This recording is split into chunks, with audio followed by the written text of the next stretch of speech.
Hello, I'm Anelise Borges, and you're watching Tech24. Coming up, they are Muslims and hipsters. In today's show, we meet the Mipsters and get their take on the movement and on women's empowerment on the web. And in Test24, we check out a new way to monitor your baby during pregnancy, the Bella Beat.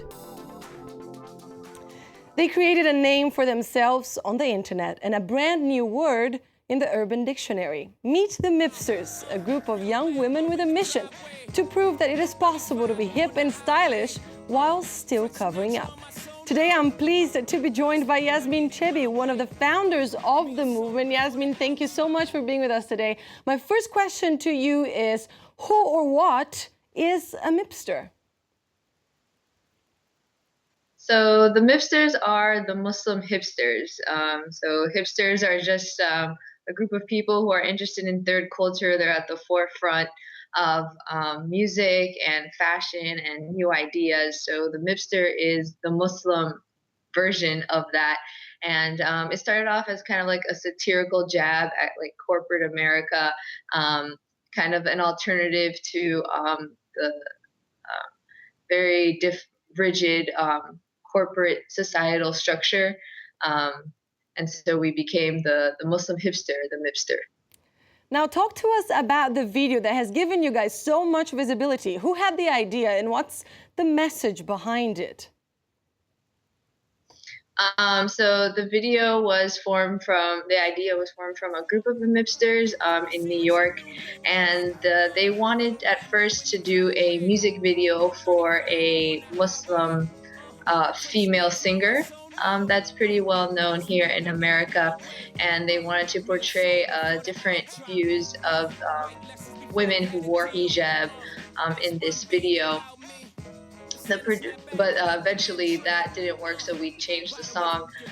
But the producer had an idea because his mother wears the hijab, and he found that growing up, his friends kind of judged her for wearing the hijab or had different ideas, maybe thought that she was oppressed or uneducated or backward. So this was really a way of showing that these Muslim women who wear hijab are not oppressed and uneducated. They're actually very successful and empowered women. You sparked a very interesting debate on women and religion, but also, and you mentioned this in a couple of interviews, the idea of finding your place as a Muslim woman in America. Do you think that with the help of the internet, this debate can cross borders and become an international discussion? Sure, absolutely. So Mipsters has been almost exclusively, just a movement on the internet. We've been using Twitter and Facebook, and we even started off as a listserv. That's how Mipsters began, was just a group of people sharing a Google group, essentially passing back ideas of music and ethical consumption and traveling. So we've been only using the internet, and it's been pretty impressive how the word of Mipsters has been going around internationally. So I can definitely see it taking an international turn.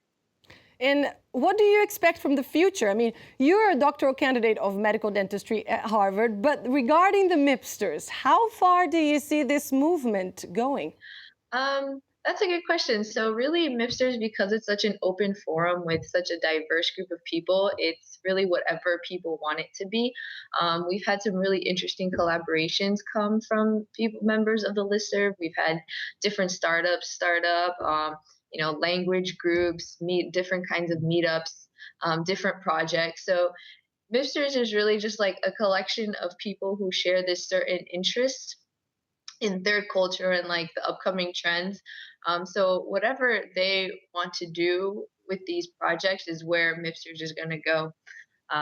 So it's really just it's really just a group of people doing really interesting things, and if they tag the Mipsters name to it, then all the better. Yasmin Chebi, Mipster, thank you so much for joining us today. And here with me in the studio is Trista Bridges from the French news tech site Route Baguette. Trista, thank you so much for being with us here today. Sure. Do you think that this success story of the Mipsters is part of this growing trend of women empowerment on the web? I'd say absolutely, and this is obviously a social movement and a societal movement, which is a bit different. And actually, the internet has obviously revolutionized the way people engage in social discussion and discourse and change their societies.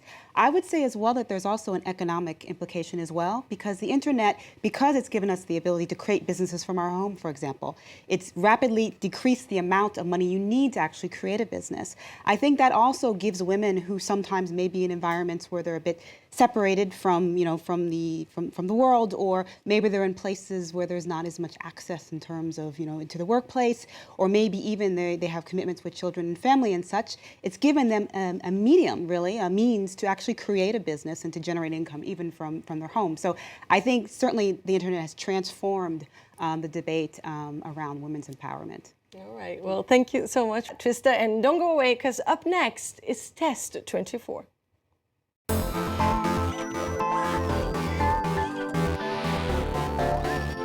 For years now, pregnant women have talked to their babies in the womb, played music to their bellies, and now parents finally have the chance to get some sounds back from the inside.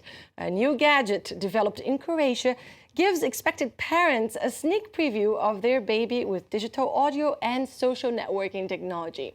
Trista Borges has tested it for us. Trista, what did you think? How exactly does it work? So essentially how it works is this device here. And so what happens is you attach this device to your phone, you download an application, and you take the device, and a woman, basically a pregnant woman, takes the device and uses, similar to as you would with a ultrasound, this type of gel, and you put it on your stomach, and you basically can capture the heartbeat of the child, with the baby within the womb. And so we actually did a bit of a recording of the sound.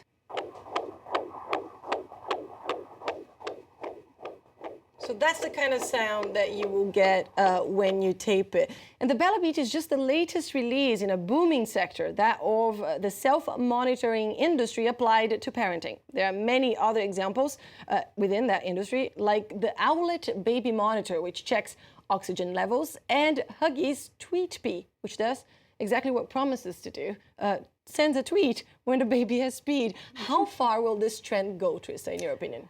Well, obviously, there's no limit. There's many things, obviously, that you can do in this sector. The first that you mentioned, the Owlet Baby Monitor, I think that one is an interesting one because lots of parents, I know being a parent myself, when I was a first-time mother, worry about breathing and worry about oxygen levels of the baby, and there's many stories and things that actually do happen with infants in terms of their breathing. So I think that one actually there's a real need and potential for it.